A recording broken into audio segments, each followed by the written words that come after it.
Você ainda se lembra? Aqueles blazers vermelhos inconfundíveis, as camisas brancas amarradas na cintura e aquele hino icônico que começava com um grito de liberdade: "E soy rebelde!". Para toda uma geração, isso não foi apenas uma série de televisão. Foi uma identidade, um refúgio. No entanto, por trás de todo o brilho ofuscante do Elite Way School e do sucesso estrondoso do RBD ao redor do mundo, escondiam-se segredos profundos, escândalos abafados e momentos de dor que os fãs jamais viram. Hoje, vamos abrir as cortinas. Você já parou para se perguntar quais casais realmente existiram quando as câmeras desligavam? Ou por que um dos integrantes quase abandonou tudo no meio da estrada? Estes não são meros detalhes triviais, são fragmentos de humanidade. Aqui estão os fatos mais emocionantes e inesperados que nem mesmo os seguidores mais fiéis poderiam imaginar. Para começar, a história que conhecemos quase foi muito diferente e muito mais sombria. Originalmente, os roteiristas planejavam que a seita, La Loggia, aquela sociedade secreta dentro da escola, fosse um elemento de verdadeiro horror. O roteiro inicial incluía rituais de iniciação violentos, danos físicos reais e expulsões brutais. Membros do elenco já insinuaram que os primeiros rascunhos pareciam filmes de terror. Porém, o medo da censura da Televisa e a possível rejeição dos pais forçaram a produção a suavizar a trama. A escuridão foi contida, mas a intenção original deixava claro: o mundo de Rebelde nunca foi para ser um conto de fadas. Falando em ilusão, o majestoso Elite Way School era mais real do que parecia. Aquele não era apenas um cenário de papelão em um estúdio fechado. As filmagens ocorriam no Bosque Real Country Club, em Huixquilucan, estado do México. Aquele complexo residencial de luxo emprestou suas quadras de tênis verdadeiras, suas piscinas e seus jardins impecáveis para dar vida ao campus da elite. A equipe de produção adaptou estruturas existentes para criar a atmosfera de um internato exclusivo. Hoje, aquele lugar se tornou um santuário, recebendo a peregrinação nostálgica de fãs que buscam tocar um pedaço daquele sonho. Mas se o cenário era real, os sentimentos dentro dele eram uma confusão deliciosa. Enquanto milhões de fãs suspiravam pelos romances na tela, Mia com Miguel, Roberta com Diego, a vida real jogava com cartas opostas. Nos bastidores, as dinâmicas se invertiam. Dulce Maria entregou seu coração a Alfonso Herrera, e não a Uckerman. Por outro lado, Anaí e Christopher Uckerman viveram um romance discreto durante meses de gravação. Imagine a tensão, ou a facilidade, de gravar cenas românticas com alguém que não era seu par na vida real, ou pior, com um ex-namorado recente. As emoções que víamos na tela eram, muitas vezes, reflexos distorcidos da realidade. Além do amor, havia a questão de classe. Embora todos interpretassem adolescentes privilegiados, a realidade financeira dos atores era contrastante. Christian Chaves, por exemplo, enfrentou dificuldades econômicas severas e o peso emocional de ocultar sua orientação sexual para salvar sua carreira. Em contraste, Anaí já era uma estrela consagrada, vinda de um berço mais estável. Essas diferenças criaram tensões silenciosas nos bastidores, mas, ironicamente, talvez tenham sido o ingrediente secreto que tornou os conflitos de classe na novela tão crus e autênticos. Essa autenticidade, por vezes, transbordava em conflitos. A rivalidade entre Anaí e Dulce Maria não foi apenas boato de revista. Ela se intensificou drasticamente durante a segunda temporada. Com personalidades fortes colidindo, as discussões verbais eram frequentes. Em um momento de sinceridade, Alfonso Herrera admitiu que precisou intervir pessoalmente, agindo como um mediador para impedir que o grupo se desmoronasse. Quem viveu aquilo de perto garante. O conflito quase descarrilou a série e o fenômeno RBD antes mesmo de atingirem o auge. No meio desse caos emocional e de uma agenda frenética, a produção cometia deslizes. A série, apesar de amada, ficou famosa por seus erros de continuidade. Fãs atentos notaram Roberta usando uma pulseira em um corte e aparecendo sem ela no seguinte. A camisa de Miguel mudando de cor magicamente e até cinegrafistas aparecendo no fundo de uma assembleia escolar. Esses erros, que antes poderiam ser vistos como falhas, hoje são celebrados com carinho em memes e homenagens, provando que a perfeição técnica nunca foi necessária para conquistar corações. Entretanto, o preço do sucesso foi quase alto demais. No auge da fama internacional, Dulce Maria estava à beira do colapso.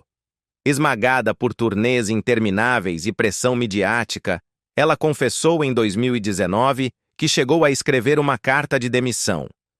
"Eu não conseguia respirar", disse ela.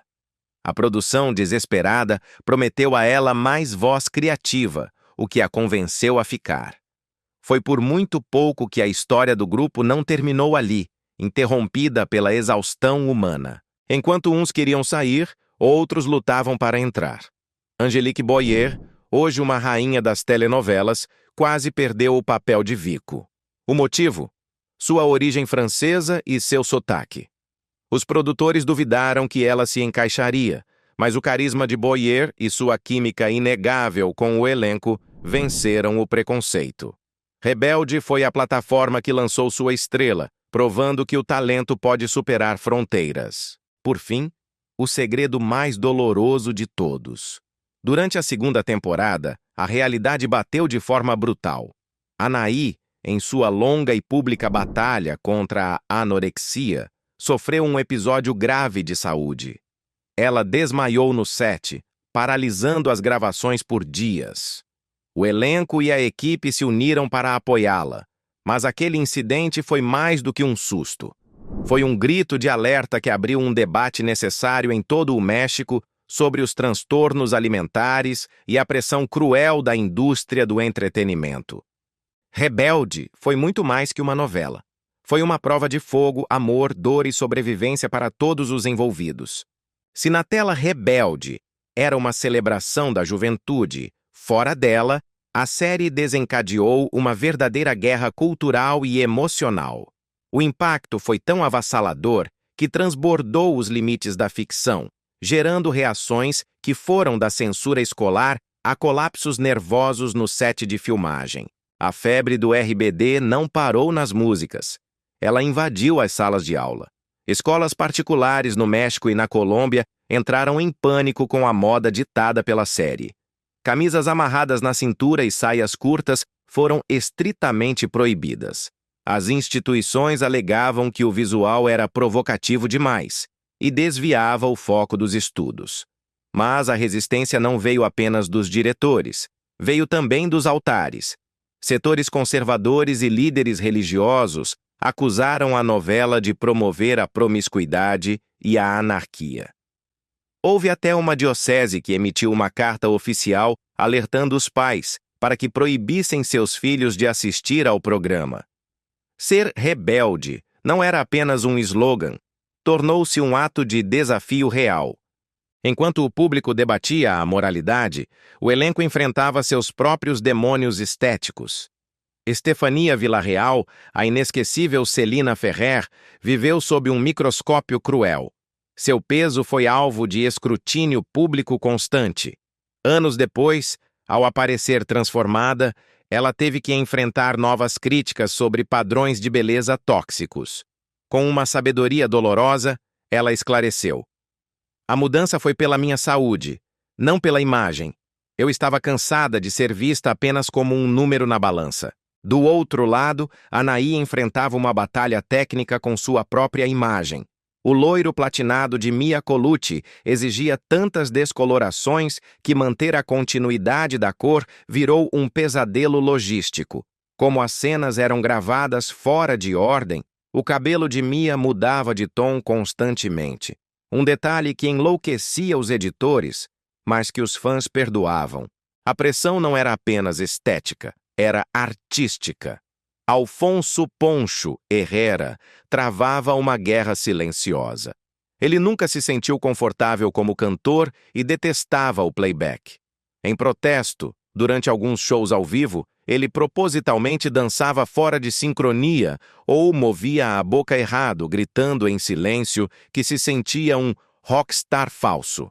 Ele preferia a atuação, onde podia ser verdadeiro. Tão verdadeiro que ajudou secretamente a escrever o final de seu personagem.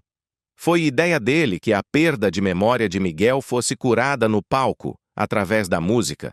Um toque de gênio que ele regalou aos roteiristas. Outros quase desistiram no caminho. Christopher Uckerman, sentindo-se sufocado criativamente e querendo migrar para a música eletrônica, quase abandonou o barco na terceira temporada. Em 2016, ele confessou que se sentia preso. Jack Duarte, Tomás, chegou ao limite físico. Teve um colapso real no set. Após atrasos técnicos em uma gravação noturna estressante, ele atirou o microfone longe e abandonou o cenário. A produção parou por 48 horas. Mais tarde, ele pediu desculpas, citando a exaustão brutal de conciliar novela e turnês. No meio desse turbilhão, havia segredos que aqueciam e outros que gelavam a espinha. Poucos sabiam que Zoraida Gomes, José Lujan, e Eleazar Gomes, Rocco, eram irmãos de sangue na vida real. Suas cenas eram raras, mas carregadas de uma intensidade única. Zoraida confessou que era difícil fingir que ele era apenas um colega quando seu instinto era protegê-lo como irmã. Mas o set de Televisa San Ángel abrigava coisas mais sombrias que segredos de família. A equipe jurava que o lugar era mal assombrado. Luzes piscavam sem razão, zonas geladas surgiam do nada e objetos caíam sozinhos.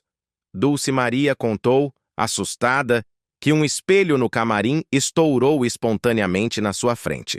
Rumores diziam que o estúdio carregava uma maldição de produções antigas. Por trás de tudo, havia a dedicação insana de Pedro Damián.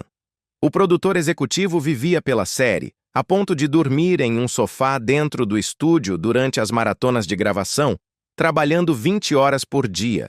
Mas essa fama global tinha um lado perigoso. Em 2007, Christian Chaves sentiu na pele o fanatismo descontrolado. Durante uma saída privada em São Paulo, Brasil, ele foi agredido em uma balada após se recusar a tirar fotos. Saiu ferido, mas o incidente foi abafado para proteger a imagem da banda no país que mais os amava. Talvez o resumo mais poético e triste dessa época esteja guardado nas gavetas de Dulce Maria. Anos depois, ela revelou que manteve um diário durante as gravações. Nele não havia glamour, apenas desabafos crus sobre a solidão, a frustração e a carga emocional insuportável. Ela pensou em publicar como um livro de memórias, mas desistiu. Segundo ela, o conteúdo era demasiado doloroso e cru para ser compartilhado. Porque, no fim das contas, a verdadeira rebeldia foi sobreviver a tudo isso. Chegamos ao capítulo final da nossa jornada pelos segredos de Rebelde.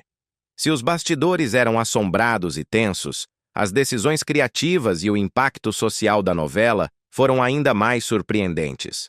O que vimos na tela foi apenas a ponta do iceberg de uma produção que lutou para existir e deixou marcas profundas em quem a viveu. Vamos começar com o visual que definiu uma geração. Você se lembra da mecha vermelha no cabelo de Roberta Pardo? Aquele detalhe rebelde não estava no roteiro. Foi um acidente feliz. Dulce Maria apareceu com o cabelo pintado durante um teste de figurino apenas como uma brincadeira, sem pretensão. Para sua surpresa, os produtores adoraram a atitude. Aquele gesto espontâneo se tornou uma das tendências capilares mais imitadas da América Latina nos anos 2000.